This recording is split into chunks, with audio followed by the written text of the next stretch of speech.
Good afternoon, চলে এসেছি খাবার দাবার নিয়ে। আজকে হচ্ছে ফ্রায়েড রাইস আর হচ্ছে চিলি চিকেন।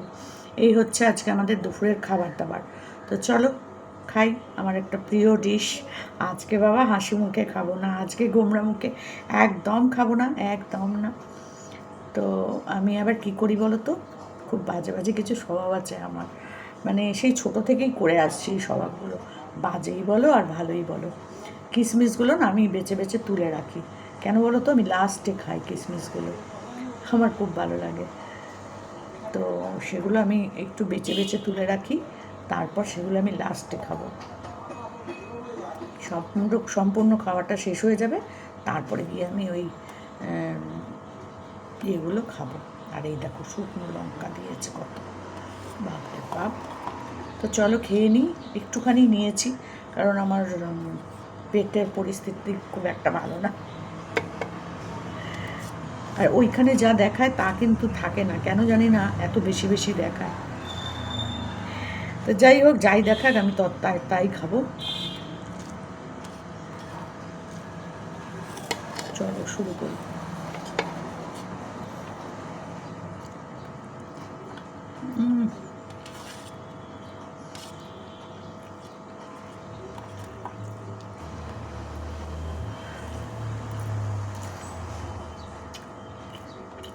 চালটা মনে হচ্ছে একটু শক্ত, আর একটু মনে হচ্ছে তবু যাই হোক খেতে ভালো হয়েছে।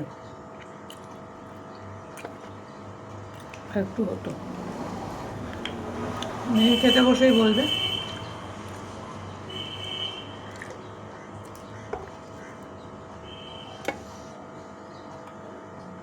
বললো তুমি আগে খেয়ে নাও, আমি পরে খাবো। ঠিক আছে।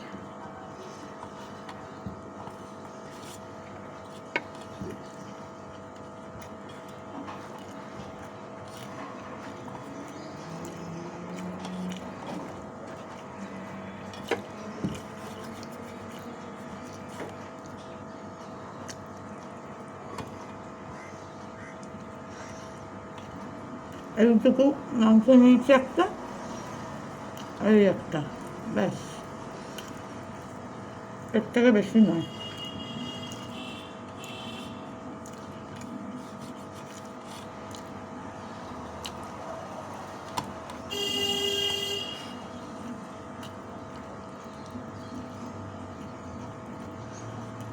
ঝাল তো নাই, না চিলি চিকেনে না এটা।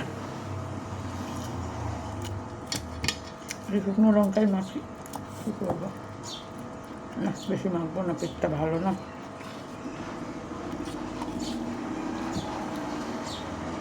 কি এক বৃষ্টি আর কি এক দিন শুরু হয়েছে বাবারে, কোনো মানে হয় না। একবার করে হচ্ছে, পুরো রাস্তাঘাট কাদা করে দিচ্ছে, আবার রোদ্দুর উঠছে। আজকে যাবো মেলায়, তো মেলার জন্য আমাকে কদিন ধরে যেতে দেয়নি বাড়ি। আজকে ওর পরীক্ষা শেষ হচ্ছে, বুঝতে পারছো।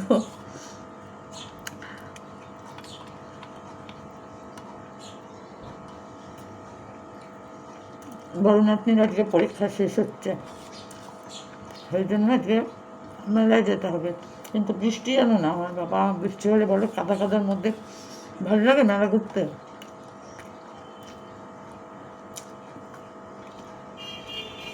আর বারান্দাতে চড়াই পাখি এসে খাচ্ছে, ওদেরকে দানা দেওয়া হয়, আগেও বলেছিলাম তোমাদের। তো দিদি রোজ ওদেরকে খেতে দেয়, তো সেইগুলো না ওই বারান্দার এই ব্যালকনির যে রেলিংটা ওখানে দিয়ে রাখে, আর ওরা ওদের সময় মতো এসে এসে খেয়ে নেয়।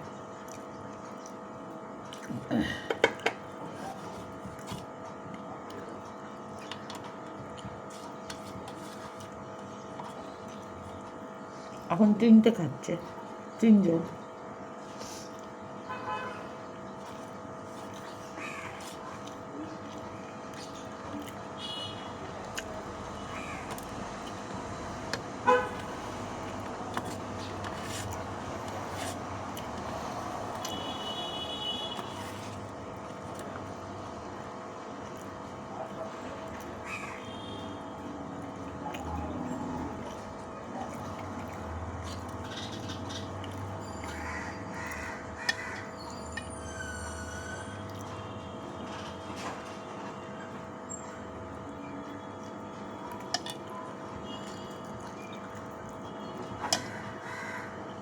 কাজু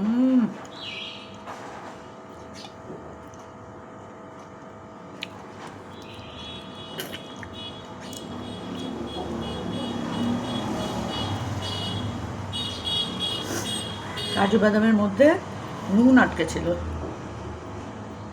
মনে হয় ভালো করে এটা হয়নি, উল্টে কাজু বাদামটাকে খেতে গিয়ে পুরো নুন।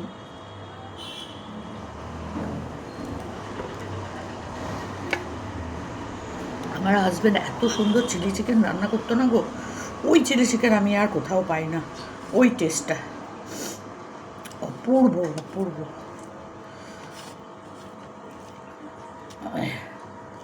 মানে একবার যে খাবে না সে ভুলবে না, এই টেস্টটা এত অপূর্ব করতো। বাড়ি থেকে জন্মদিন হলে মেয়েদের আমরা বাইরে থেকে রান্না করাতাম না, ওই করতো। এমনি 5 বছর 10 বছরের জন্মদিনগুলো রাঁধুনি বা ক্যাটারিং দিয়ে করা হয়েছে, কিন্তু এমনি বাড়িতে যেটা হতো ছোটোখাটো করে 30-40 জনের রান্না ওর কাছে কোনো ব্যাপার না, করতো।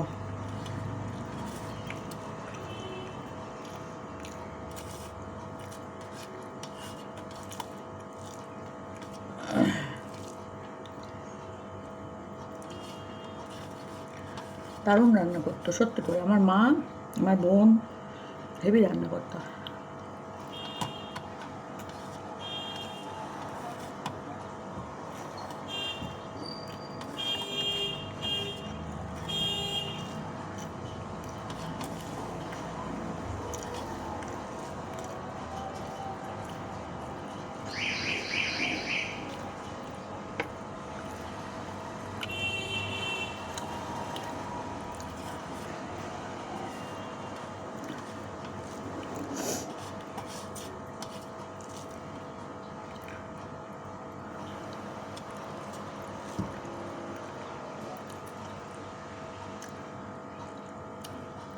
দারুণ হয়েছে কিন্তু।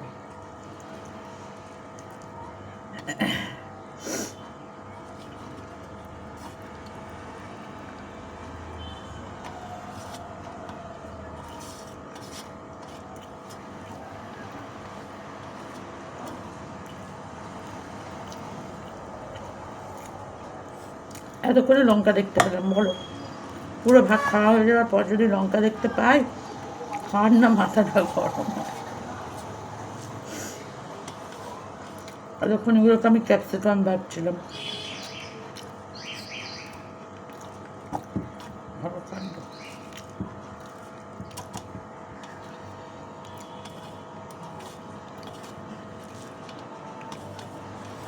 ফ্রাইড রাইস লোকে মিষ্টি মিষ্টি খায়, আমি আবার ঝাল করে খাই।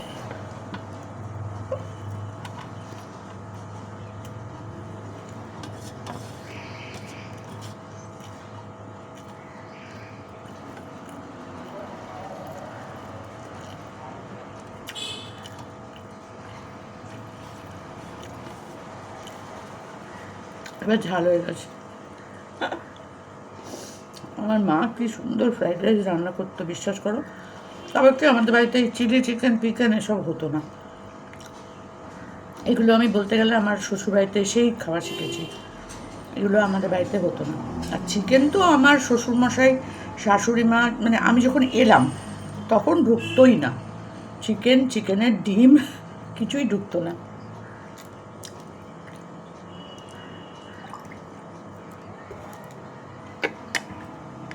তখন উনুনে রান্না হতো, আমার যখন বিয়ে হয় তখন উনুনে রান্না হতো রান্নাঘরে, টালির চাল ছিল আর রান্নাঘরে রান্না হতো, আর সেখানে উনুনে রান্না হতো। তো এবার আমি তখন প্রেগনেন্ট, আমার তো লো প্রেশার বরাবরই, তোমরা জানো, ব্লাড ভীষণ কম। তো ডাক্তার বলেছে প্রতিদিন আমাকে ডিম সেদ্ধ খেতে হবে, 2টো করে, আবার সকালে একটা বিকেলে একটা। তো কী করে খাবো, খেতে তো পারবো না, আমাদের বাড়িতে তো ডিম ঢুকবে না, মুরগির ডিম। তো আমার বর মুরগির ডিম নিয়ে আসতো বা বাবা দিয়ে যেত, ওইটা নারকোল তেলের কৌটো ছিল না আগেকার দিনে, শালিমার নারকোল তেল, এরকম গাছের ছবি দিয়ে, নারকোল গাছের ছবি দিয়ে টিনের কৌটো, ওই কৌটোর মধ্যে, কৌটোটাকে ভালো করে ধুয়ে মুছে পরিষ্কার করে নিয়ে তার মধ্যে সাঁড়াশি দিয়ে আমার বর ওটাকে আগে জলটাকে ভালো করে ফোটাতো,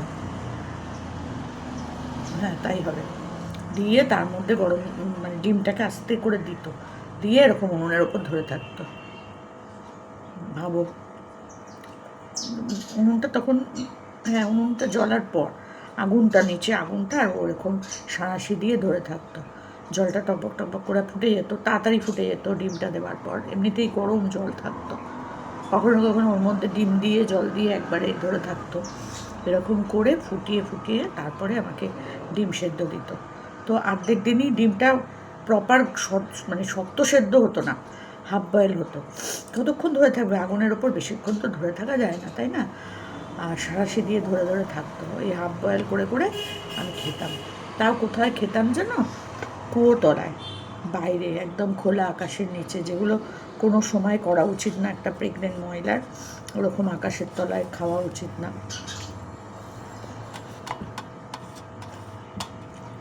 আমাদের মানে বাড়ির লোকজন কেউ বারণ করতো না, ওইভাবেই খেতাম। তারপরে একদিন আমার মা আর মাসি আসে, এসে দেখে আমি কুয়োতলায় দাঁড়িয়ে দাঁড়িয়ে খাচ্ছি ডিম। তারপরে আমাকে বলে যে না, এরকম করে হাওয়া বাতাস লেগে যাবে না, খোলা আকাশের নিচে তো খেতে নেই। তারপরে বললো যে না, তাহলে বাড়ি চলে চলো। সেই যে বাড়ি গেলাম, 7 মাসের স্বাদ থেকে শুরু করে, না 9 মাসের স্বাদ, যাই হোক, সব আমার বাপের বাড়িতে হলো। না না, স্বাদ আমার এখানে হলো, শ্বশুরবাড়িতে হলো স্বাদ প্রথম, মানে যখন আমি প্রথমবার মা হলাম, তখন সেই স্বাদ এখানে হলো।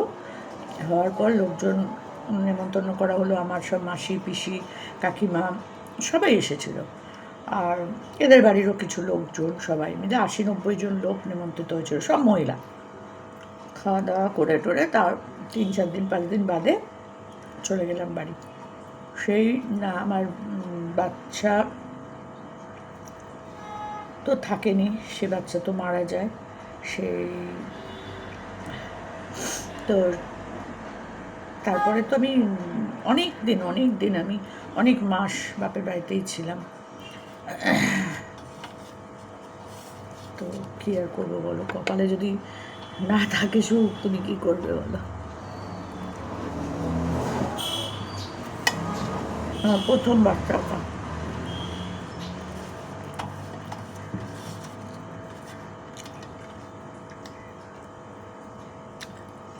তখন আমার বয়সও অল্প, প্রচণ্ড কষ্ট,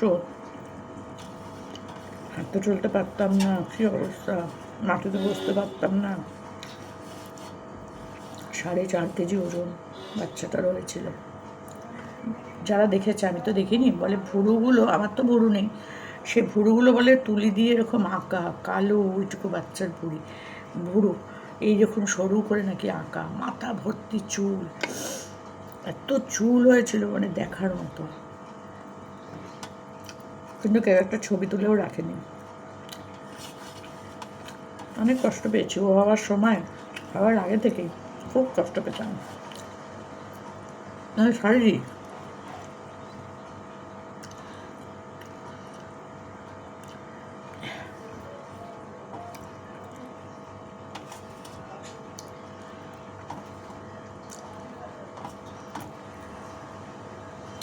কী আর বলবো,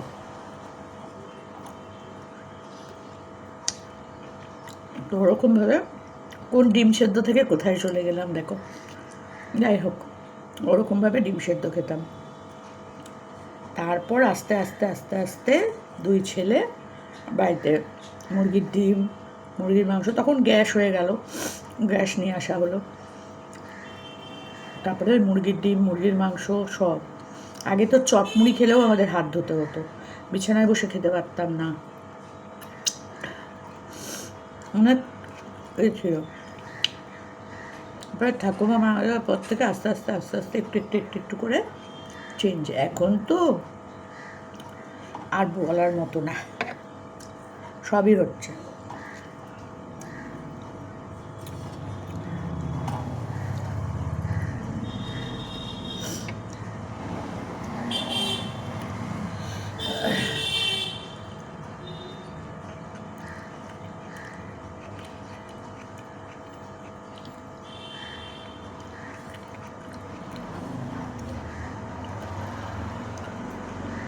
আস্তে আস্তে সবই পাল্টাচ্ছে। আমাদের মারা যেটা করেছিল আমরা হয়তো অতটা করিনি, আবার আমরা যতটুকু করছি আমাদের মেয়েরা ততটুকুও করবে না, আর ওরা যতটুকু করছে ওদের মেয়েরা আরোই করবে না। এরপরে তো কুসংস্কার বলো সংস্কার বলো সবই উঠে যাবে। যে যা পারে তাই করে, কাউকে কিছু বলার নেই তো, এবার বেশি বললেও বিপদ। আমার এই গ্রেভিটাই ভাল লাগে।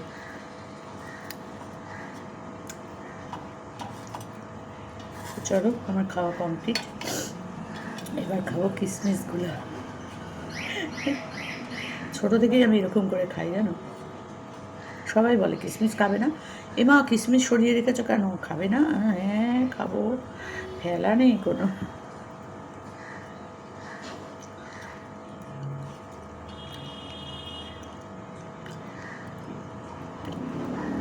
নটা কিশমিশ পেয়েছি আমি।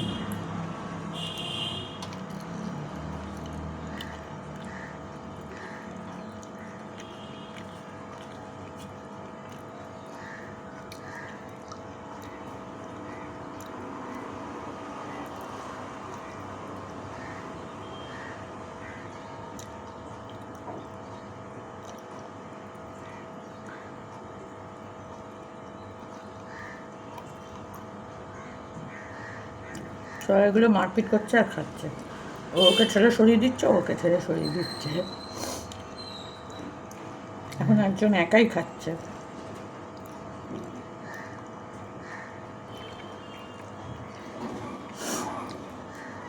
চলো খাওয়া কমপ্লিট।